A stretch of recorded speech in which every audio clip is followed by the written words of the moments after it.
Dr. David Kelly hit the headlines after he let slip to a journalist that Tony Blair's claim that Saddam Hussein's Iraq could deploy weapons of mass destruction in 45 minutes was, at best, dubious. The claim was a major plank of the former Prime Minister's argument to join the USA in an invasion of the country. The case has sparked a number of conspiracy theories that Dr. Kelly was murdered by the intelligence services. Now in his new book, An Inconvenient Death, How the Establishment Covered Up the David Kelly Affair, Mr. Goslett investigates the actions of the government after Dr. Kelly, 59, was found dead at Harrowdown Hill, 2 miles from his home in Southmoor, Oxfordshire, on July 18, 2003. The weapons expert had given evidence to the Foreign Affairs Committee on July 15, where he was asked about his alleged involvement in leaking information to BBC journalist Andrew Gilligan about the government's so-called dodgy dossier, arguing the case for war with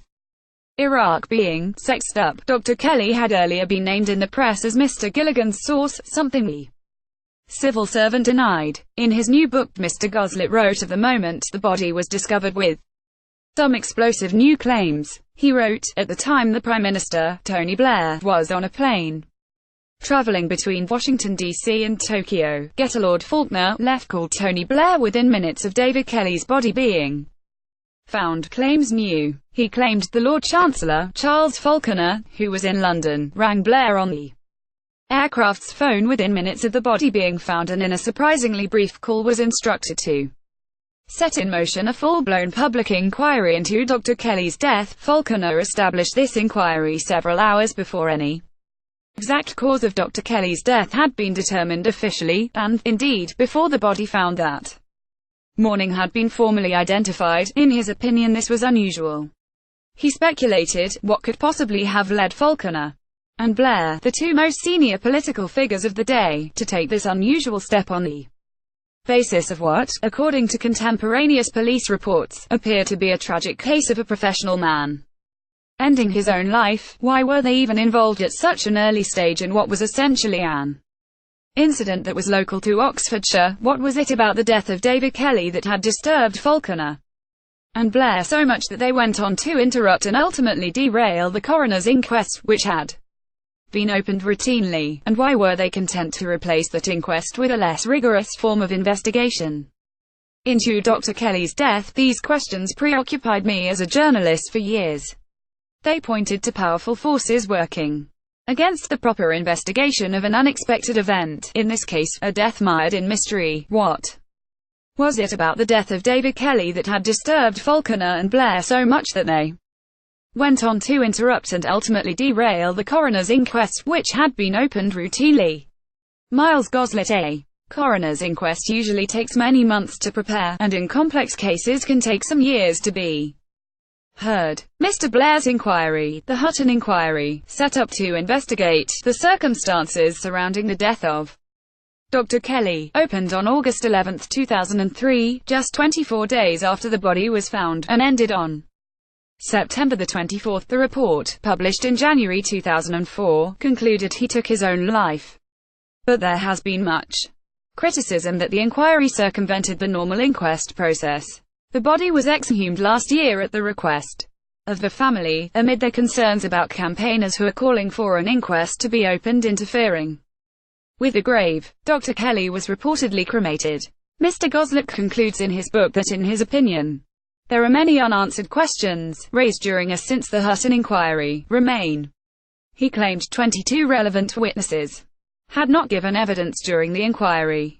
Questions, Mr. Goslett suggests, still need answering are, why all medical records and photographs of Dr. Kelly were classified for 70 years and witness statements for 30 years from the end of the inquiry, why no fingerprints were found on any of Dr. Kelly's possessions, including the knife and empty pill packets, when he wore no gloves, why Dr. Kelly's dental records apparently went missing from, and were then returned to, his dental practice in Abingdon, around the time of his death, why a police helicopter with thermal imaging camera which earlier flew over the site found no trace of the body.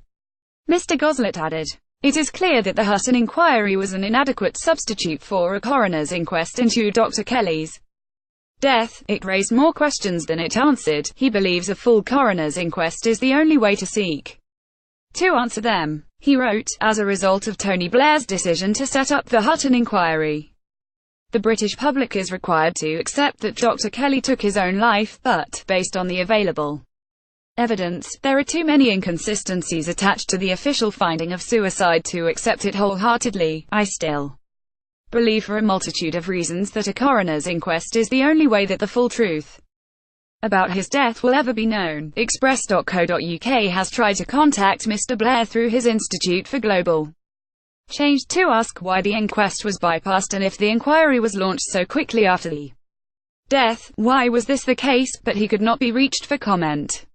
Lord Falconer, who is now a partner in law firm Gibson Dunn, told Express.co.uk there was no need for an inquest into the death, as the Hutton inquiry had already reached a verdict. He said, the Hutton inquiry meant there was a much more detailed inquiry into the death of David Kelly, not just the wider issues, but Lord Hutton looked at all medical evidence that was available. He disputed claims that Lord Hutton was not as qualified as a coroner to investigate the events around a death, adding that he was confident he was more than able to do this. He said inquests take months to hear because of limited staff working on them, whereas a whole team was dedicated to the Hutton inquiry. He also disputed repeated claims that Dr.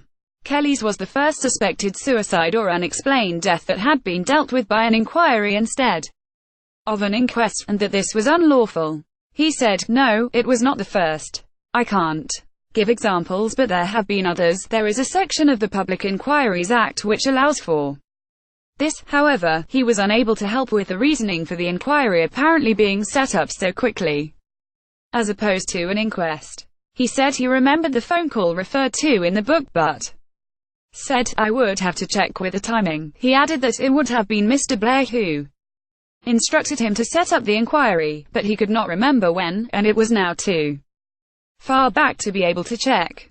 He said, I don't think it was me that informed Mr. Blair about Dr. Kelly's body being found. These sort of allegations have been made for a long time and I have dealt with them before. He said he would not be reading the book. Asked if he thought the air of suspicion over Dr. Kelly's death would persist, he said he felt it had already gone away. An Inconvenient Death, How the Establishment Covered Up the David Kelly Affair is published by Head of Zeus on April 12.